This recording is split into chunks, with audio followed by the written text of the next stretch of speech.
G'day everyone, welcome back to the Talking Leadership podcast series. Thank you for joining me. By way of introduction, my guest today has been an ambassador for Headspace. He is an actor, a mental health advocate, and the founder of Move Your Mind. Can I welcome to the podcast Nick Bracks? How are you, mate?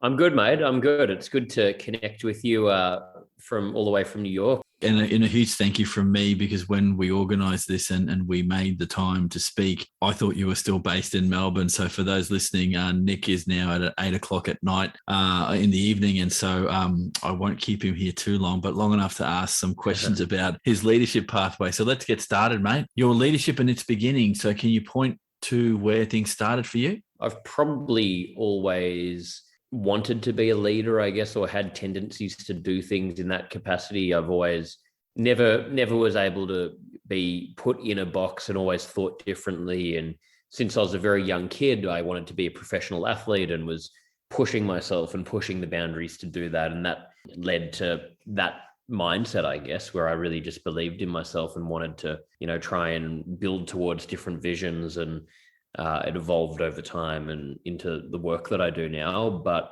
I think it's probably been a natural thing for me. It's how I thought, probably growing up in the family I grew up in, having, the father I have who was very successful in politics. I think seeing that as well instilled in me this, belief that to become a leader myself.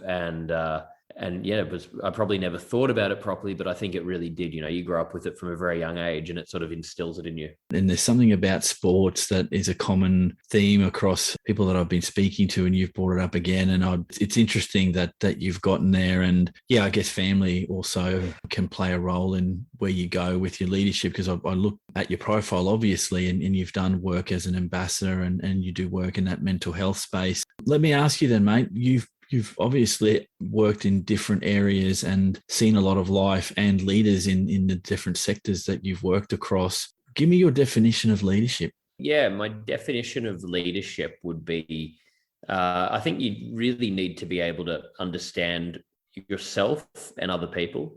And I think being able to guide people in the right direction and help people get excited about your vision and share in that vision. So not telling people what to do, but really having the personality traits where you can get people excited and, like I was saying, on board with your vision and have them invested in it as much as you are, and incentivized in their own way to achieve that. So being able to do that. And I think so much psychology goes into that. And I think a lot of that naturally you're born with and you can learn some of it. I think for me, the other work I do is as an actor and through the mental health work, actually, I think I've sort of had to, and through the mental health battles I've been through, I've had to learn so much about myself and always have had a fair bit of self-awareness or just a very overly active mind, which has made me think about so many things. And I think what I learned in acting, I think applies to so many other things, which you've got to, if you're an actor, you can't really play another character unless you know yourself inside out, because how are you going to understand on an emotional level where that other character's coming from if you don't even know yourself properly? And I think that really applies to leadership as well. Sure. In that vein, is there a particular individual or individuals helped you come to this definition, Nick? I guess I've always had mentors, which I think is critical. So probably the first one was my uncle, and he sadly passed away during COVID. He had motor neuron disease for about 10 years. So he actually lived longer than expected, but he sort of understood me since I was a very young kid. And when I was going back to sport, that really has been, the most pivotal thing in my life of wanting to be an athlete and sort of set up a foundation for so many things, positive and negative. But he saw a lot of himself in me where I was just obsessive and hyper-focused. And as, a 12-year-old kid training 6 hours a day, actually unhealthy amounts, but he would come and, train 3 nights a week with me, take me to all my football games and athletics, running races. And then when I got into acting, the same thing. So I've had people like him, running coaches. I've currently got mentors in business, been fortunate to have really good people around me that can guide me and that I can learn from. And I think it really is critical because, there's people out there that have been through these things or have achieved what, in whatever field you're in that you're trying to achieve, and they can help really cut your learning curve and help you avoid certain mistakes. Yeah, I can 100% agree with the critical nature of having a mentor or multiple mentors, and it sounds like you have. So in your time in leadership roles, how do you measure success, mate? I would measure success on impact rather than sort of purely the financial side. So I'd measure it on how much impact are we having? I guess for myself, it's in the mental health wellness industry. And I'd also measure success on the people that are working with me on this vision. How fulfilled are they? Are they getting their own personal needs met? Are they career-wise achieving what they want? So I'd measure it on those two broad levels. I think there's a lot of other levels you can measure it on, obviously, but I'd really, look at it in that way. Number one for me is purpose, and am I working towards that purpose? And because I think anyone can make money, but I think it's important that we identify where do we want to actually put our time, and what impact do we want to try and make on the world, rather than just doing something for the sake of doing it. I appreciate that response. So if I can dig just a little deeper, do you believe then that if we take your response to that next level, that the financial success just comes from meeting those other objectives that aren't financial? So if people are sticking to purpose and they're there for the good of others, not necessarily themselves, that you will see success financially as a result of that. Is that the connection there? Yeah, I think for sure. I mean, I think, and it can often take longer if you're doing it through that way, because you're not chasing the quick sort of dollar, but I think it always will come. And I think more importantly, if you do things really from that level of trying to make that impact and you stick to it, once you do have success, I think it's 10 times more sustainable than just being opportunistic. And then, again, I'm not saying there's anything wrong with being opportunistic or with just doing something, because, I've got a lot of friends even who are incredibly successful in startups, and their actual goal was, I just want to make a business that makes a shitload of money. And I don't care what industry, I don't care what it is. And then they're like, look, I don't actually have an interest in this, what it's actually doing. For them, their interest is, I'm interested in creating businesses.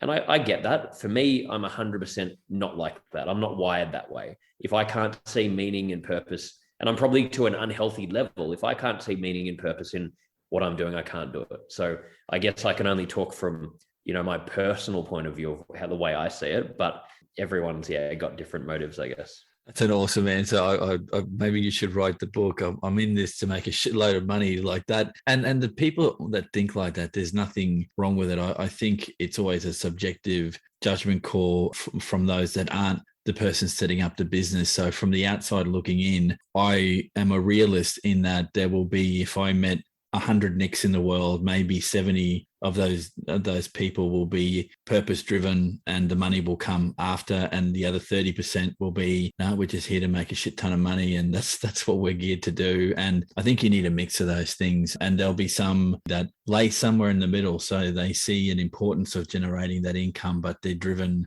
in part by the people that are around them and to try and make them better. Making mistakes. So do you see that as a good part of the process to being successful, or do you try and avoid them as much as is humanly possible?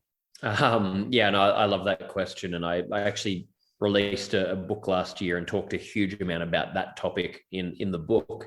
And I think, things like failure, making mistakes, I personally think are critical. I think, failure, and what I talk about in my mental health work and in Move Your Mind, the stuff we're educating people on, I talk about it in reframing failure, because I think, the word failure sounds negative. I actually look at things where I'm thinking, I hope I can fail. I want to fail, but because I don't think it's failure. It's like if you've got a goal, one of two outcomes is going to happen. You're either going to actually achieve the goal, or if you don't achieve it, you're going to learn something. And we learn significantly more when things don't go our way and we so-called fail, So I think if you can approach it that way, where it's like, I'm just going to put my best foot forward, and if things don't go the way that I'm hoping, I'm actually going to learn more. And, I think we don't learn a huge amount from just getting our way all the time. So I think the only problem is if you're not actually changing your sort of approach when you do have those lessons. But provided you're doing that, I think it's an incredibly positive thing, and it's character building. And I think the point again is not even about how much money we have or how much success. It's about what we actually can learn ourselves and the person we can become. And, if to simplify it, I guess, if you're lying on your deathbed, you're not going to be sitting there thinking, I remember that time when I did that $1 million deal and when I got all this validation from this person and this and that. And you're not going to give a shit about that. You're going to be sitting there thinking, am I proud of what I did? Did I spend time with people that I love? What did I do to help other people?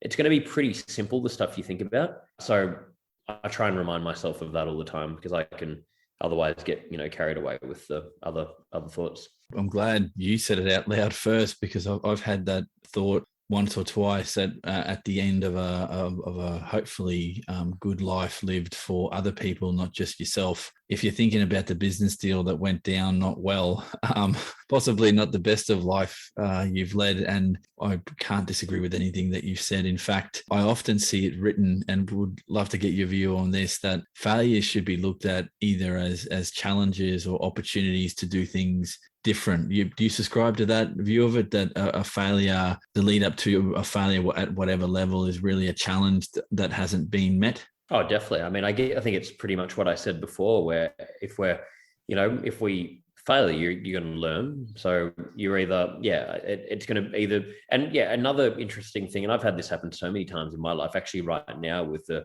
TV project I'm involved in, where 5 years ago, I'll look at things I was trying to do and things that just fell apart. And at the time, I thought my life was over. I was devastated. I could barely get out of this rut. I couldn't believe it.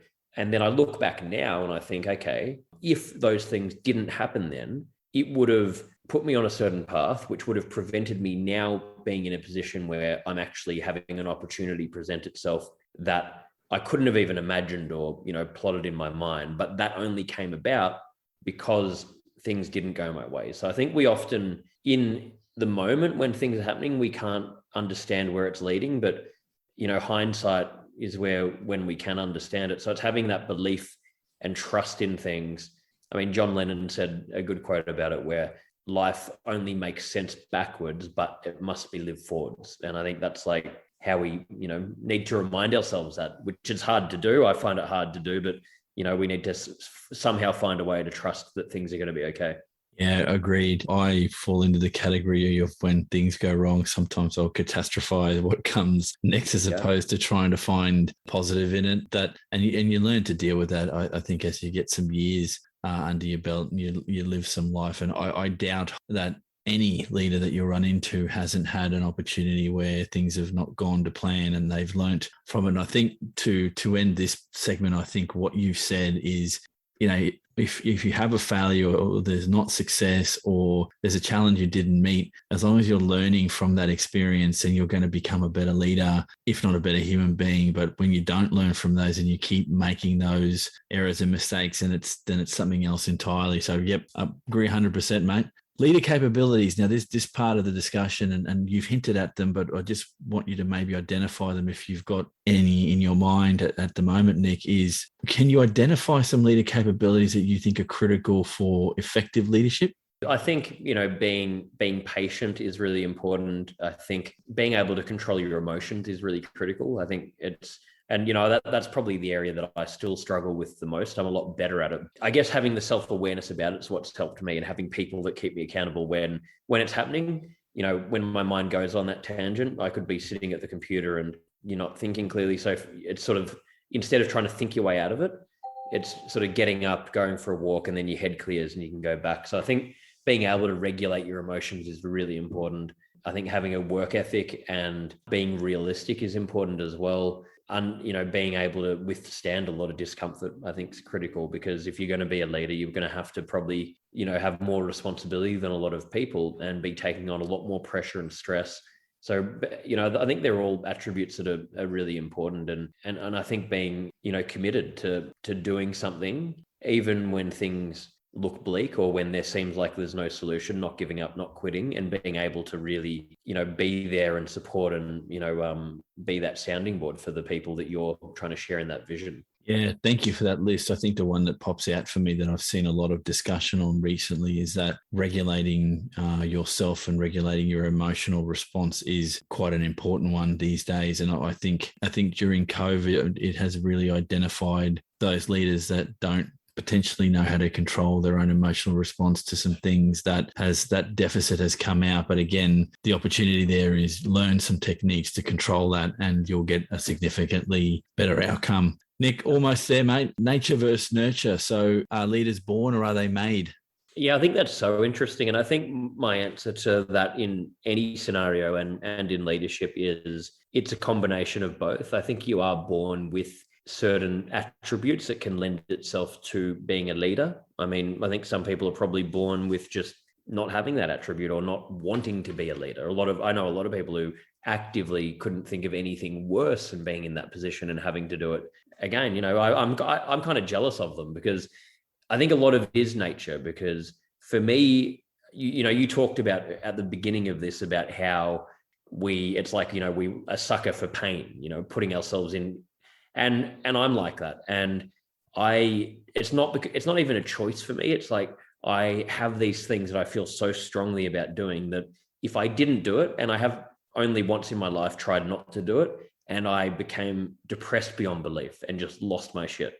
So it's not really a choice. It's like, okay, I got to do it. So I think there is massively that nature part, but then nurture plays a huge part in it. I think how we're parented, what our experiences are growing up, what our self-esteem's like, what people do we have around us, what sort of mentors do we have? Because you could grow up in a family where your parents are telling you that you're a piece of shit and you can't do anything, or that, you get bullied at school and you just have the life beaten out of you. And that can really be hard to recover from. And again, that circles back to why I feel so strongly about what I do with Move Your Mind and trying to educate, schools, companies, individuals about how can we not only understand mental health and wellness, but how can we be more preventative in finding holistic ways to change this whole, pattern. That's a great response. Before I go, I'll make it official here in terms of a response from me. It's good that you work in that mental health space. I work in the commercial seafood industry space when I'm not doing my podcasting, and mental health issues are huge in my industry. But what I'm finding talking to people in other industries is that it's the silent problem in a lot of industries. Just some get more airplay than others. And I think the healthy conversations about mental health issues is something that is one of those taboos that we need people like you and others to start putting some light on, because it's not a difficult conversation. It's the most important one you can have for some people. And once you get past that hump, and particularly things like the "Are you okay?" campaign, a very simple question to ask someone. The bit that is of interest to me as someone who's curious about these things and wants the best mental health outcomes for everybody, I would not wish poor mental health on anyone, is if you ask that question, "Are you okay?" and somebody says, "No, I'm not," is knowing then how to help, or at least provide some guidance for that person for that next step. And that's always been the fear for me, is that you don't want to provide wrong information in as much as you want to listen and help the person sometimes vent. And I found that in my travels, especially with leaders, give someone 5 minutes to get their shit off their liver, and you'll find that can lift a weight off their shoulders because they've got someone to talk to about that particular issue. So more power to you for doing what you're doing in mental health, mate. And Nick, final question, and this one I'm interested to get your perspective on. If you could go back to a younger version of Nick Bracks, what would you say to yourself about being a more effective leader?